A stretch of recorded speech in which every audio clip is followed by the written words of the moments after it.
Man that went for a walk goes missing for 5 years, then his twisted plot is revealed.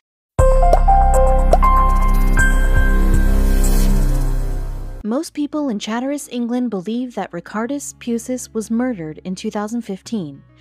After all, little is known about what happened the fateful day he disappeared without a trace. 5 years later, a startling twist changed everything, and suddenly people began to wonder, was Ricardus murdered, or was something else afoot?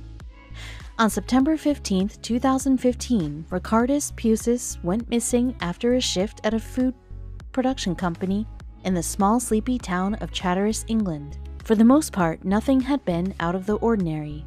Ricardus left work that day and proceeded to take his normal route on his walk home. It was a seemingly average day, until suddenly everything changed. While the details of his journey remain unclear, something or someone kept Ricardus from making it all the way home that day. He never made it, leaving a mind-boggling mystery in his wake.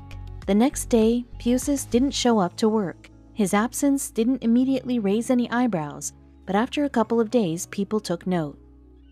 As time passed, his coworkers began questioning his whereabouts. Days went by without any word, and they became more and more concerned for his safety. Pusas' friends and family were hit the hardest. They struggled deeply as days turned to weeks of radio silence from him. It wasn't like Ricardus to disappear like this. After Ricardus had been gone for over a month, he was officially declared a missing person. Then, in late 2015, a murder investigation was launched by the Chatteris Police Department.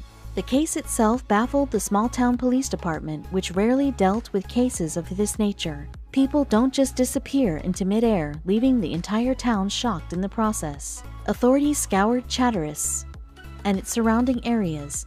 They even tried looking into Ricardus' past, searching for him at another factory where he previously worked. Nothing was found. Eventually, the case was closed and considered an unsolved mystery. Police were distraught that they weren't able to locate Ricardus or his body. The townspeople were even more upset, though that wasn't the last they'd hear of the Phantom Man. After close to 4 long years, a Facebook account linked to Ricardus Pusas surfaced on the social media website.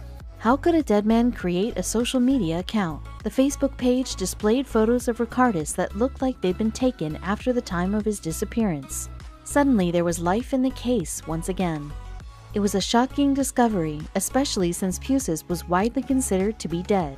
His friends and family had no idea what to make of it. The police department in Chatteris reopened the case and investigation, using his Facebook profile to identify his whereabouts. They would follow the digital trail until they had answers. After some searching, they learned that someone had recently spotted Ricardus near Wisbech and contacted police.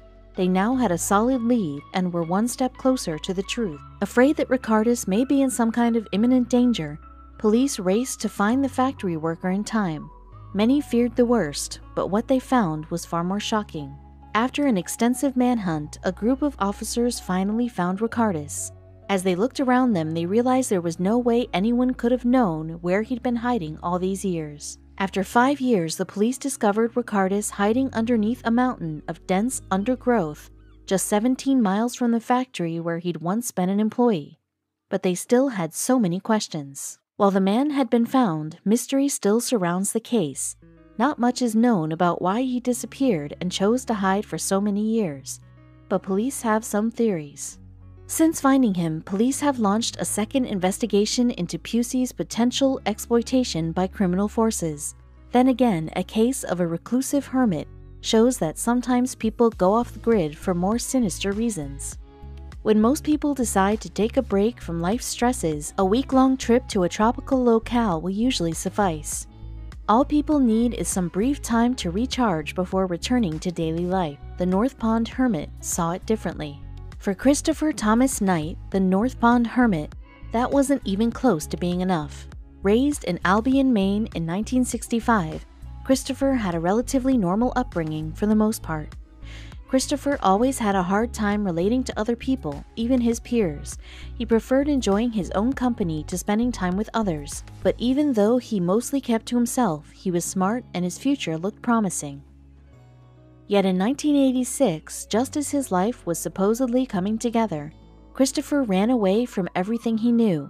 His desire to escape society was so strong that he didn't even tell his family or work what he was doing.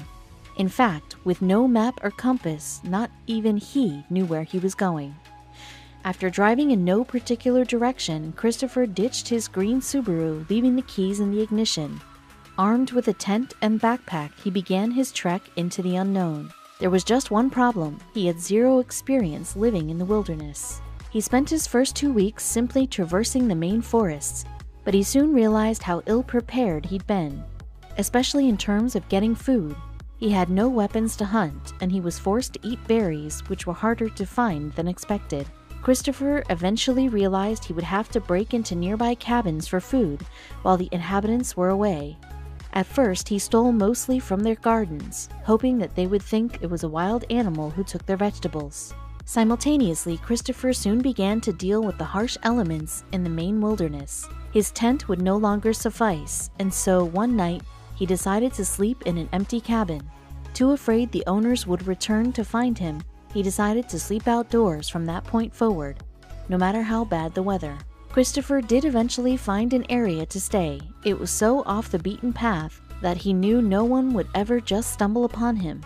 Soon he began to fully embrace the life of isolation he made for himself.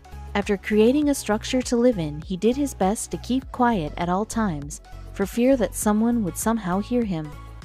All the while, it was common for Christopher to break into surrounding cabins to steal what food and drinks he could. Over time, he became a skilled and stealthy thief. Even homes with alarm systems were no match for the man who used to install them for a living. Only when he was 100% certain no one was around would he dare to enter the home, sometimes taking spare keys so he could get inside easier the next time. Christopher was always sure to only take what he needed. Any obvious moves would surely give him away. He mostly took snack cakes, bars of chocolates, and sodas like Mountain Dew. This way, he could keep himself from losing too much weight and succumbing to the elements. But eating wasn't his only concern. He also had to maintain his shelter, so he stole tarps, blankets, and coats whenever he could. He also pilfered magazines, not only to read, but so he could rip out the pages, lay them on the floor, and soak up any possible moisture. Christopher was sure to leave as little evidence that anyone had broken into a home as possible. Though he didn't break windows, he often removed doors only to reinstall and repair them once he had the supplies he needed. This way of life continued for nearly 3 decades. But over time, no matter how precise Christopher tried to be, the inhabitants of the homes began to notice things missing, as well as a number of damages done to their homes. Christopher soon began to even break into homes at night. Residents of North Pond, Maine, would often report having heard strange noises around their property during the evenings, yet they could never spot an actual intruder. Though they'd just go back to sleep, they woke up to find random things gone from their homes. Most people reported missing various items to the police, including books, magazines, pants, boots, radios, batteries, and junk food. That's when police focused their efforts on finding whoever was breaking into the homes. It wasn't long before people began giving him various monikers. This included not only the North Pond Hermit, but Maine's Loch Ness Monster and the Stealthy Yeti. Soon, everyone in North Pond was installing surveillance cameras in their homes. Yet no matter what, he could seemingly break in and get away with it over and over. Without anyone to pin the crime on, however, police filed a report where they referred to Christopher as the Hermit. Police caught their first big break when Christopher decided to break into Pine Tree Summer Camp, an obvious choice since it was stocked with all the tools and food anyone would need to survive in the wilderness, and there was a low chance someone would notice items missing. But what Christopher didn't know was that the police were hot on his trail. The facility was managed by Sergeant Terry Hughes, who had a plan to catch the North Pond Hermit. He installed industrial-grade floodlights, military-grade motion sensors in the kitchen, and lots of food. When alarms started going off on April 4, 2013, Sergeant Hughes leaped into action. When he arrived in the kitchen fully expecting a burglar with weapons, he was shocked to find a seemingly normal middle-aged man. When Sergeant Hughes demanded the criminal to get on the ground, he immediately complied. As he got down, candy fell to the floor from his backpack. The man had no identification and didn't want to answer any questions. After 2 hours of questioning, Christopher began to open up. Investigators were shocked to learn he was living in isolation for 27 years. The level of discipline he showed while he broke into houses is beyond what most of us could remotely imagine, Sergeant Hughes said. In an interview, Christopher once admitted that in his 27 years living in isolation, he only interacted with one person, a hiker making their way through the Maine wilderness. And what did he say? Simply, "Hi." On October 28, 2013, Christopher pleaded guilty to 13 charges of burglary and theft at Kennebec County Superior Court. But what shocked people the most was that for his crimes, which estimated to be upwards of 1,000 break-ins, he only received a 7-month jail sentence. Additionally, he had 3 years of probation, had to meet with a judge every Monday, and pay each of his victims $1,500 in restitution. Furthermore, the judge demanded he took part in a program for people with mental health issues. While serving his jail sentence, Christopher made an effort to reconnect with his family that he abandoned without so much as a goodbye all those years ago. When he was finally released, his brother offered him a job. Of course, with such a unique story, it was only a matter of time someone wrote a book about it. Just recently, Michael Finkel, an American journalist, wrote the book The Stranger in the Woods after interviewing Christopher while he was still incarcerated. By the end of this journey, Christopher had all but lost who he was. Solitude increased my perception. But here's the tricky thing. When I applied my increased perception to myself, I lost my identity. There was no audience, no one to perform for. There was no need to define myself. I became irrelevant, he explained. We may never know why Christopher sought such extreme solitude, but Mick Dodge can certainly shed some light upon the subject. More commonly known as the Walking Mountain, Mick is a seasoned survivalist in Washington, and his show on National Geographic documents his particular lifestyle as a man voluntarily living in the rainforest. Though born in the very rural Olympic Peninsula of Washington, life for Mick wasn't always spent in the woods. Growing up in the 1950s, young Mick often traveled the world with his father Ronald, a Marine. After high school, he himself spent 6 years in the Marine Corps. Eventually, Mick settled down back in the U.S. and found work as a mechanic in Fort Lewis, Washington. Learning how to work with his hands proved appealing to the young man, and would later inform a drastic decision.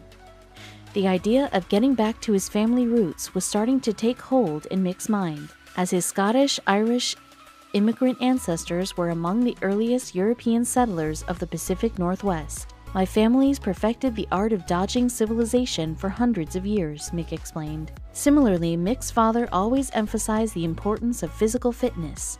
Every morning at 5 a.m., he would say, "Get your feet on the deck," and make Mick go on a 3-mile run with him. By the early 1980s, Mick was regularly walking 5 miles to work and back, sometimes camping out part way through the journey instead of going all the way back to his home. Mick stayed active, but he just wasn't satisfied with modern life. So in 1991, he finally decided to get off the grid for good. "I just grabbed my gear and walked on back here in the mountains," he described.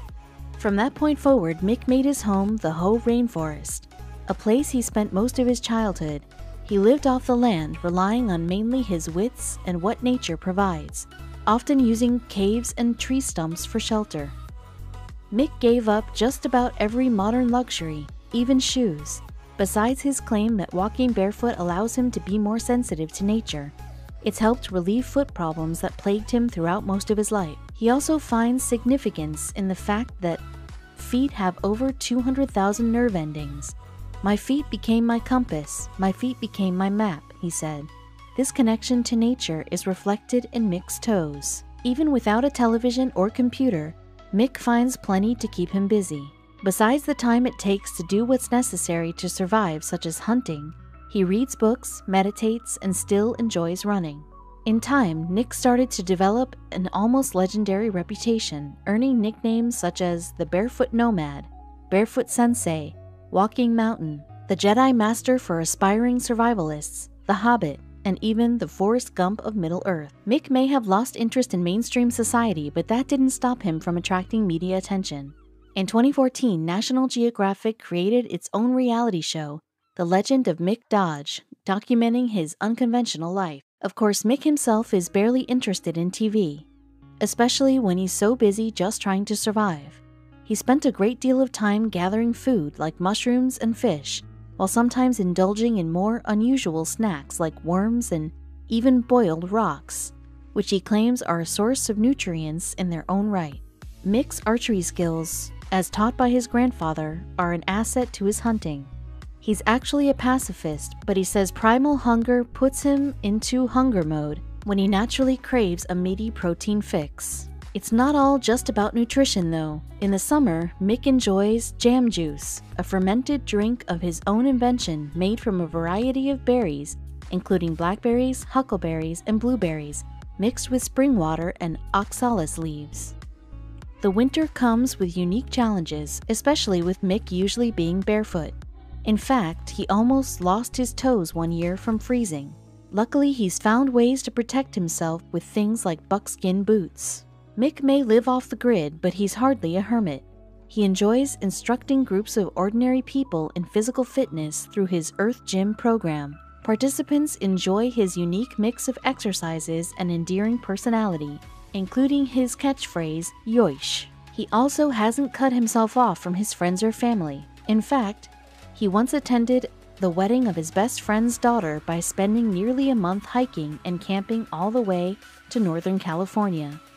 Yet through the remainder of the year, he survives on his own terms, catching fish with his bare hands and even eating roadkill. He wouldn't have it any other way, dubbing himself a thrill-vivalist. Part of that thrill is still getting just about everything he needs from the nature surrounding him. He'll often use a pine cone on a stick as a toothbrush, fern leaves in place of toilet paper, and take showers beneath waterfalls. Living in the wild has built up Mick's immune system, but when he does get sick, he uses natural remedies as much as possible. If things get really bad, he has a friend in Doc Gare, a forest healer who also lives in the woods. Mick has a few other friends in his natural neighborhood, such as Huckleberry Leonard, a singer, Will of Stone, one of Mick's old students, Ben Sanford, the owner of an outdoor center, and Pat Neal, a master fisherman.